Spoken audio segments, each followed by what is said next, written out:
Text line 303-713-1043. We're also responding to what Sean Payton said yesterday as he's was back down in his familiar haunts in New Orleans, and he was talking with Kay Adams, who just, seems to mesmerize Sean every time she talks to him, because we hear a much different Sean than the one we hear routinely here with our local media. Played better. All of a sudden, he just can't stop telling the truth. So here he was asked about going out and getting a veteran wide receiver. I think a veteran wide receiver fits in a need, Not a and yet, must-have. man, I would say we're stronger there than some would think. Okay. A Devon Bailey, Troy Franklin. There's a number of receivers that we drafted a year ago. We'll look closely through the middle. Inside linebacker, safety. There'll be a few other positions. Okay, this is an answer here that I think is of great interest to a lot of Bronco fans listening right now, because the feeling is that wide receiver is a big need for this team. Now, he was playing the must, need, want game with Kay Adams there, meaning must, what do you have to have? Need, what is something that you would still like to go out and fill. How do you kind of parse out that entire answer as to just how much force are the Broncos going to use in going after a high-profile receiver? I think if they get a good deal, someone they really like, they'll go for it. But they're not going to chase someone. They're not going to overspend on a veteran wide receiver. So they like this young group, like he said, and you got Cortland to go with them. There's other priorities here. That was obvious with what Sean was talking about. So wide receiver, that's kind of on the back burner. I think that's right there the need.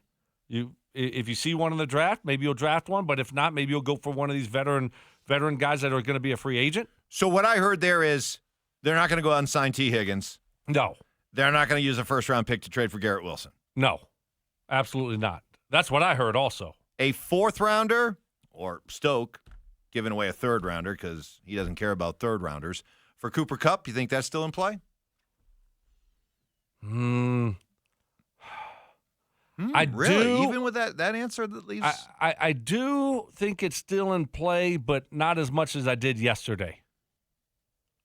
That answer then changed a lot, huh? Yeah. For you? Yeah, because it just seems to me like they're high on their group here. They like their group. They like their young players. He also mentioned Mims and what Mims was able to do last year and how he's progressing and getting better. And so you like Vele. I can't believe he didn't mention Lil Jordan. He didn't say anything about Lil Jordan. I like him a lot. Yeah, okay. Just checking, Coach. Just making sure. Sean, how many more Sean Payton lives does Lil Jordan have? We're about to find out. Does he still have a couple left, or has he used them all up? He's going to be on the practice squad again this year. Not 3, not 4, not 5, not 6, not 7. There it is. I mean, does Lil Jordan walk around with like a Sean Payton get-out-of-jail-free card in his wallet or something? He must. I don't know. Those two got a great relationship. So we'll see if it happens again this year. I just think that, obviously, when he's talking about the Joker and he's talking about running back tight end, I mean, there you go. I mean, that tells you what they want to do in the first round. Now, one of their guys got to be there. But now, you know what else that tells me, Mike? They're going to have one or two guys, and guess what they're going to do? Very, very aggressive. This is a must for Sean. He's got to have it. This is his boo. Think about what Sean wants, who Sean is. Sean's an offensive guy. He's got his quarterback now. Now he wants to help his quarterback. I got to help my quarterback out. How do I do that? I got to find me a joker. This is my offense. I've had Alvin and Reggie Bush and Sproles and those other tight ends that he mentioned. I've had those guys. Look at what I've done with those guys. I got to get me one of those guys for both. If I get me a young guy, another young one, like when we drafted Alvin Kamara in the third round, if I draft Ashton Genty, if I draft him in the first round, imagine that for the next 7-8 years with Bo. What the things that I can do with him. I'm going to get this guy. I think he's got to go get that guy, but I think Sean has a healthy enough ego and belief in himself that he doesn't feel like he has to go take that guy in the first round. Okay. Everybody's saying, "Oh, Ashton Genty, that's your guy." See, when everybody I think expects Sean to zig, he's going to zag. I think Sean's got. Look, this is a guy who, with pretty much every guy they took last year in the draft, oh yeah, we had a higher grade on him. Yeah. We got him in the third round. We had a second round grade. We got him in the fourth round. Sixth round. We had a top 10 grade on him. Right? How about that? Oh, Troy We're Franklin. I genius. think what'd they say? They had like a second or third round pick on a grade on Troy Franklin, and they got him where they got him. So I think he feels like he needs to get that guy, but just like he got Alvin Kamara in the third round, I think he feels like he could get that guy later on. I can find that guy. The hidden gem. Exactly. I'm the one that found Bo. I found Bo. He was over there in Eugene. No one else loved Bo. Yeah. I love Bo. I'm the one that found Bo. Sixth guy. I can go find. I found Kamar. Third round. Found I'll go Marcus find another Colston one. in the seventh How round. about- Just ask him. He'll tell you. He will tell you about Marcus Colston. No, you make a great point there. And I just think, though, that if he highlights one, his Reggie Bush, who they took, top 5 pick, right? Was he the first pick, second pick, third pick in the draft? If he highlights that guy, this guy's the difference maker. This guy is by far better than everyone else. Yeah, I'm going to get that guy. So I have to get that guy. That's a must, Mike. You know what a must is? yeah, but that was early in Sean's time, right? Wasn't that Sean's first draft class, 2006? Reggie Bush was drafted second overall by New Orleans. Okay. Yeah. But he ended up moving around, and Sean continued to be able to find guys in that role, peaking with Kamara in the third round. So I think his experience now is such that he feels like he can find that guy without having to spend a first-round pick on him. And I understand what you're saying, but this is a different situation because he has no one. And he's got a young quarterback. Maybe if you got Drew Brees, year 8, you've already had Reggie Bush, you've had, Jeremy Shockey, and now, you've had Jimmy Graham. Okay, I can be more patient. I can be more patient here. But if you don't get one this year, what are we doing? Now we got to wait and try to find one next year? Oh, no, he's going to get one.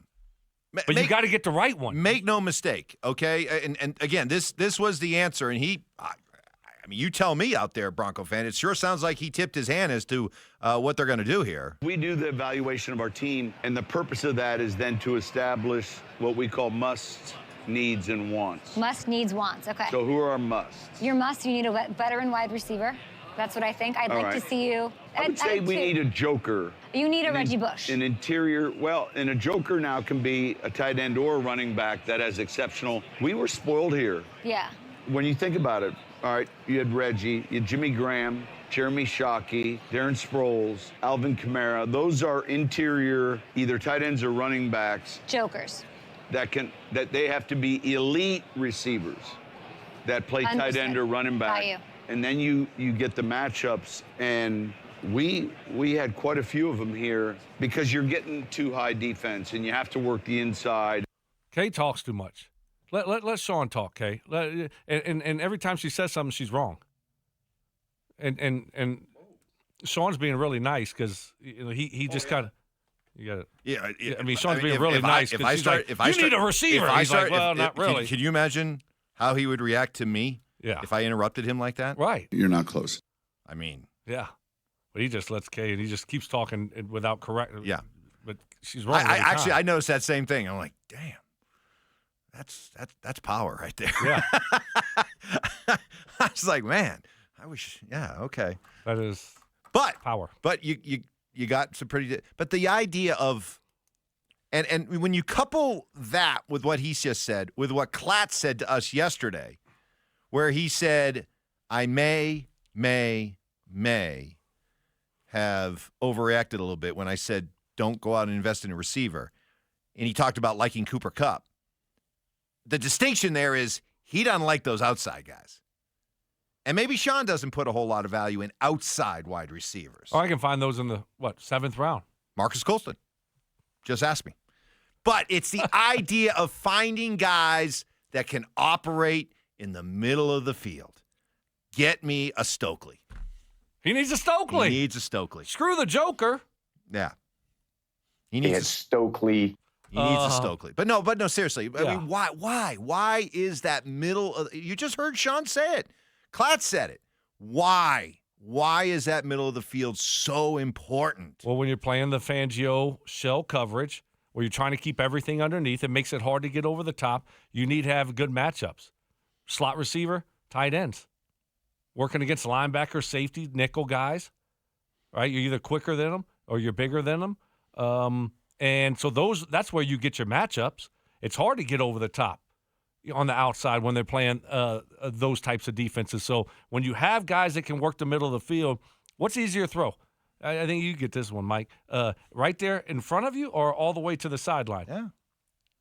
Right there in front of me. Yeah, there you go. See what I'm saying? But just think about it. I mean, those are easier throws for the quarterback. Yeah. Yeah. You Okay. make an intelligent observation. Yeah. Coach. Yeah. Hey, Vic, Stoke knows. The other big little, small little nugget coming from Sean yesterday, but it was right at the beginning of the interview, and Kay Adams was kind of just, like, hey, Sean, it looks like you're in a good mood, like you're feeling good about, where things are going with your Denver Broncos. And it was short, sweet, but, did it pack a punch? Listen, we're going to be a problem. Love it. I love that.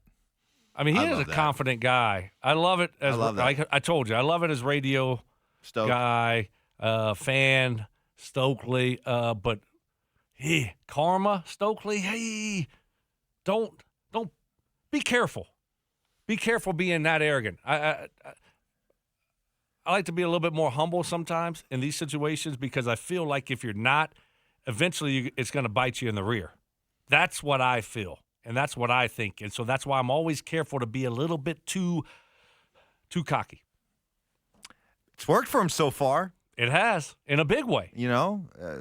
Next time, the next time I only win 6 games in a season will be the first time I only win 6 games in a season. Well, they won 10. I know that his ego, his arrogance, his cockiness, his, at times abrasive behavior with the media rubs some people the wrong way. But how is it that Deion Sanders can be all about we coming and everyone loves it?